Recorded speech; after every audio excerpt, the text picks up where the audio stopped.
మీ personal interviews మరియు వ్యాపార ప్రకటనల కొరకు ఈ నెంబర్ ని సంప్రదించండి. నమస్తే, వెల్కమ్ టు మనం టీవీ. నేను మీ ప్రియాంకారం. కోల్కతా ఇన్సిడెంట్ గురించి మనకు తెలుస్తుంది. అయితే అభయ కేసు రోజుకొక కీలక మలుపు తిరుగుతుంది. ఇదే నేపథ్యంలో అభయ కేసుకు సంబంధించిన విచారణ కూడా 22కి వాయిదా పడింది. మరి ఈ నేపథ్యంలో అసలు ఏం జరుగుతుంది, ఏం జరగబోతుంది అనేది ఈ రోజు మనతో డిస్కస్ చేయడానికి మనతో పాటు ENT స్పెషలిస్ట్ లాస్య గారు ఉన్నారు. వారితో మాట్లాడదాం. నమస్కారం మేడం. నమస్తే మ్యామ్, ఇటు చూస్తే గనక అభయ కేసు ఏదైతే ఉందో దీనికి సంబంధించిన విచారణ కోర్టు 22కి వాయిదా వేసింది. ఈ నేపథ్యంలో అభయకి సంబంధించి ఎలాంటి న్యాయం జరుగుతుంది అని ఒక డాక్టర్ గా మీరు ఆశిస్తున్నారు? సో ఇవాళ చూసినట్టుగా అయితే కోర్ట్ ప్రొసీడింగ్స్ లో చీఫ్ జస్టిస్ గారు ఎవరైతే చంద్రచూడ్ గారు, డివై చంద్రచూడ్ గారు ఉన్నారో, హీ రేస్డ్ చాలా సిగ్నిఫికెంట్ పాయింట్స్ అండి. తను చాలా గట్టిగా మన వెస్ట్ బెంగాల్ గవర్నమెంట్ ని కొన్ని క్వశ్చన్స్ అడగడం జరిగింది. ఒకటి ఏంటి అంటే, మీకు అది వాళ్ళ ఫస్ట్ సూసైడ్ అని ఎందుకు చిత్రీకరించారు. రెండు, తను అడిగింది ఏంటంటే మర్డర్ అయిన తర్వాత అంతసేపు పేరెంట్స్ ఎందుకు కలవనివ్వలేదు. దాని తర్వాత వాళ్ళు అడిగారు కాలేజ్ ప్రిన్సిపల్ ఎవరైతే ఉన్నారో ఆయన అక్కడి నుంచి తీసేసిన తర్వాత 8 hours లోపు గవర్నమెంట్ వేరే మెడికల్ కాలేజ్ లో ఎందుకు వెంటనే అపాయింట్ చేయాల్సి వచ్చింది. అండ్ ఇంకొక ఇంపార్టెంట్ పాయింట్ ఏమని చెప్పారంటే, ఈ ప్రిన్సిపల్ ఎవరైతే ఉన్నారో ఆ అమ్మాయి పేరు మీడియాలోకి ఎందుకు చెప్పారు. యూజువల్లీ ఏంటంటే, ఎక్కడైతే ఇలా రేప్ లేదా లైంగిక అత్యాచారాలు ఇలాంటివి జరిగినప్పుడు ఆ అమ్మాయి పేరు, ఫోటోస్ బయటికి రావండి. కాకపోతే ఈ కేసులో ఆ అమ్మాయి ఫోటోని బాగా సర్క్యులేట్ చేసేయడం, అమ్మాయి పేరు కూడా బాగా ఇచ్చేయడం, దానికి తోడుగా చాలా మంది ఆ అమ్మాయిని కూడా మీమ్స్ చేయడం, ఇవన్నీ కూడా చాలా జరిగాయి. అండ్ ప్లస్ వాళ్ళు ఇంకొకటి ఏం అడిగారంటే, డాక్టర్స్ పీస్ఫుల్ గా ప్రొటెస్ట్ చేస్తున్నప్పుడు అంతమంది, అంటే ఇప్పుడు అరౌండ్ 7,000 చెప్తున్నారు, అరౌండ్ 7,000 మంది అక్కడికి వచ్చి అందరి ప్రాపర్టీ డిస్ట్రాయ్ చేయడం, ఇవన్నీ ఎందుకు జరిగింది. 7,000 మెంబర్స్ ఆ మెడికల్ కాలేజ్ దగ్గరకు వస్తే పోలీసులు ఏం చేస్తున్నారు. అండ్ కొన్ని కొన్నాళ్ళు లాయర్స్ అది కూడా అన్నారు, అంత తొందరగా క్రిమినేషన్ చేసి అంత తొందరగా కేసుని ఎందుకు క్లోజ్ చేయడానికి ట్రై చేశారు. సో ఇవన్నీ లూప్ హోల్స్ కాక ఒక ఇంపార్టెంట్ థింగ్ ఏమని డిస్కస్ చేశారంటే, ఇన్ జనరల్ డాక్టర్ సేఫ్టీ గురించి కూడా వాళ్ళు మాట్లాడడం జరిగిందండి. ఒక పాయింట్ కాదు, చాలా పాయింట్స్ మాట్లాడారు. 36 hours డ్యూటీ కానీ, బేసిక్ ఫెసిలిటీస్ డాక్టర్స్ కోసం, నర్సెస్ కోసము, అక్కడ వాళ్ళ ట్రాన్స్పోర్ట్ లేకపోవడము, డ్యూటీ రూమ్, రెసిడెంట్ డాక్టర్స్ ఉండేవి, ప్లస్ హాస్పిటల్స్ చాలా దూరంగా ఉండడము, ప్లస్ డాక్టర్స్ ఎలా ఈజీగా అవైలబుల్ ఉంటున్నారు, దానివల్ల ఏదైనా డెత్ అవుట్ డిక్లేర్ చేసేటప్పుడు వాళ్ళపైన దాడులు ఎందుకు జరుగుతున్నాయి, సరైన సెక్యూరిటీ ఉండాలని, సరైన CCTV ఉండాలి, ప్రతి ఫ్లోర్ కి సెక్యూరిటీ ఉండాలి, ఇలాంటివి ఎన్నో పాయింట్స్ గురించి ఆయన డిస్కస్ చేసి ఒక నేషనల్ టాస్క్ ఫోర్స్ అనే దాన్ని ఒక అరౌండ్ 14 members తో ఆయన వాళ్ళందరూ కలిసి they have appointed certain people అండి. దాంట్లో మన AIG director Nageshwar Reddy sir ని కూడా వన్ ఆఫ్ ద పర్సన్ లాగా ఉన్నారు. అలా కాక నిమ్స్ నుంచి ఒకళ్ళు, ఎయిమ్స్ నుంచి ఒకళ్ళు, అలా చాలా మంది ఉన్నారు. అండ్ వీళ్ళందరూ కూడా 3 weeks లోపల వాళ్ళు కోర్ట్ కి సబ్మిట్ చేయాలి, ఈ డాక్టర్స్ లాస్ ఎలా మంచిగా చేయాలి. Plus they also requested all the doctors to go back to their work. And 3 weeks లోపల వీళ్ళు ఒకటి రిపోర్ట్ సబ్మిట్ చేసి డాక్టర్స్ కి ఎలా ప్రొటెక్షన్ ఇవ్వాలి అండ్ ఎవ్రీథింగ్ చేయాలి. అట్ ద సేమ్ టైం వాళ్ళు CBIని కూడా అడగడం జరిగింది, సరైన ఎవిడెన్స్ ప్రొవైడ్ చేయండి and proper reports and correct గా అసలు ఏం జరిగింది అనేది CBI కూడా they have given ultimatum. Okay ma'am, అయితే మనం చూసుకుంటే గనక 2001 నుండి స్టిల్ 2024 వరకు, అంటే ఈ 23 years లో ఇదేమి ఫస్ట్ కాదు. ఇట్లనే మనం చూసుకుంటే 1 year కి ఒకసారి, 3 years కి ఒకసారి ఒక్కొక్క సూసైడ్ అనేది జరుగుతుంది. అయితే ఇక్కడ వస్తున్న ఆరోపణలు ఏంటి అంటే గనక అవి సూసైడ్లు కాదు, ఇలా జరిగిన మర్డర్సే. ఎందుకు ఈ అనుమానం అంటే, ఈ రోజు ఏదైతే ఆగస్టు 9న జరిగిందో ఈ ఇన్సిడెంట్ ని కూడా వీళ్ళు సూసైడ్ గానే చిత్రీకరించే ప్రయత్నం జరిగింది. అయితే ఎవరికైతే జూనియర్ డాక్టర్స్ కావచ్చు, లేదంటే స్టూడెంట్స్ కావచ్చు, డాక్టర్స్ కావచ్చు, వీళ్ళకి ఆర్గాన్స్ కి సంబంధించిన అంటే ఆర్గాన్స్ మాఫియా అనేది నడుస్తుంది.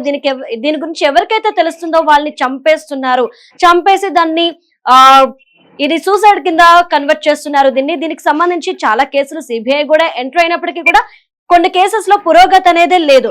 సో దీన్ని బేస్ చేసుకుంటే ఇక్కడ ఈ అమ్మాయి విషయంలో కూడా అక్కడ హాస్పిటల్లో కూడా సేమ్ ఇన్సిడెంట్ జరిగింది అనుకోవచ్చు. ఇక్కడ ఆర్గాన్స్ మాఫియాకి సంబంధించి ఈ అమ్మాయికి కొన్ని విషయాలు తెలియడంతో ఈ అమ్మాయిని ఇలా చేశారని మనం భావించొచ్చా?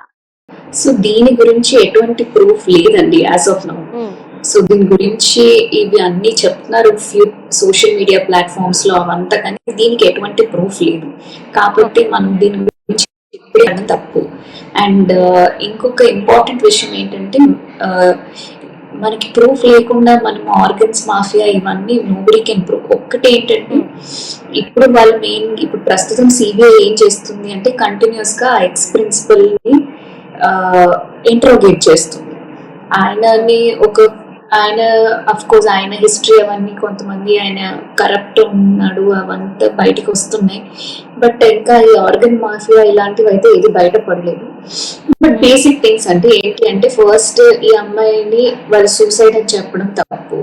సెకండ్లీ ఏంటంటే ఒకవేళ ఎవరైతే ఇప్పుడు ప్రస్తుతం ఒక మనిషిని పట్టుకొని ఆయన ఈ అమ్మాయిని రేప్ చేశారు, మర్డర్ చేశారు అంటున్నారు. కానీ ఒక అమ్మాయి అంటే ఇప్పుడు అతను చూసినట్టుగా అయితే కూడా ఎలా ఉన్నాడు, బక్క చిక్కిపోయేదంతా అది వేరే విషయం.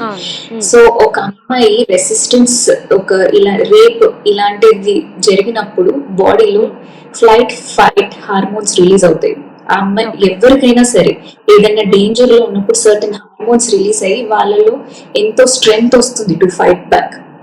అండ్ 31 year old ఆ అమ్మాయి you think she did not fight back. ఒకడు రేప్ చేస్తుంటే వాడిని కనీసం కొట్టుంటుంది కదా వాడి పైన. ఈ అమ్మాయికి ఏమో 14 marks ఆన్ ద బాడీ అవన్నీ ఉండి వాడికి ఒక్క దెబ్బ కూడా ఉండదా? రెసిస్టెన్స్ ప్రొవైడ్ చేసినప్పుడు వాడి ఒంటి మీద ఏదైనా గాయాలు కనపడాలి కదా వాడే చేసినప్పుడు. వాడికి ఏమో ఏమీ లేదు, ఈ అమ్మాయి ఒళ్ళంతా డ్యామేజ్ అయిపోయింది. పైగా వాళ్ళు చెప్తున్నది ఇంకొక విషయము, సీసీటీవీ చూసినట్టుగైతే అతను సీసీటీవీలో 11 o'clock ఒక్కసారి కనపడ్డాడు, మళ్ళీ అరౌండ్ ఒక 4 o'clock కనపడ్డాడు. అక్కడ ఒక 35 minutes ఉండి వెళ్ళిపోయారు. 35 minutes లోపల అమ్మాయిని రేప్ చేసి చంపి అంత దారుణంగా 35 minutes లోపల ఎలా చంపుతాడండి? బాడీలో అంత డ్యామేజ్ చేసుకుంటూ. సో ప్రాక్టికల్లీ ఆ అమ్మాయికి అయిన డ్యామేజ్ చూస్తే ఒక్కరు చేసింది కాదు అన్న డౌట్ పైన ఇప్పుడు ఎంత తీవ్ర ఉద్రిక్తత అనేది నిలిచెందుతుందండి మొత్తం ఆల్ ఓవర్. అయితే మ్యామ్ మనం చూసుకుంటే గనక మీరన్న దాని ప్రకారం చూసుకున్నా, బయటకి మనకు వస్తున్న రిజల్ట్ ప్రకారం చూసుకున్నా అమ్మాయి మీద ఒకరు కాదు ఇంకా చాలా మంది ఉన్నారు అని చెప్పి మాట వస్తుంది. కానీ ఎందుకు పోలీసులు ఒకరిని అరెస్ట్ చేశారు, ఇంకొకరిని ఇప్పుడు అదుపులోకి తీసుకున్నారు? అది కూడా డాక్టర్స్ అందరూ కూడాను ఎమర్జెన్సీ కేసెస్ ని కూడా మేము చూడము అని ఎప్పుడైతే అనౌన్స్ చేశారో ఆ నెక్స్ట్ డేనే అంటే సండేనే ప్రిన్సిపల్ ని అరెస్ట్ చేశారు. అంటే మిగిలిన వాళ్ళని ఎందుకు పట్టుకోవడంలో ఇంత అలసత్వం ప్రదర్శిస్తున్నారు పోలీసులు అంటే మనం ఏమనుకోవచ్చు?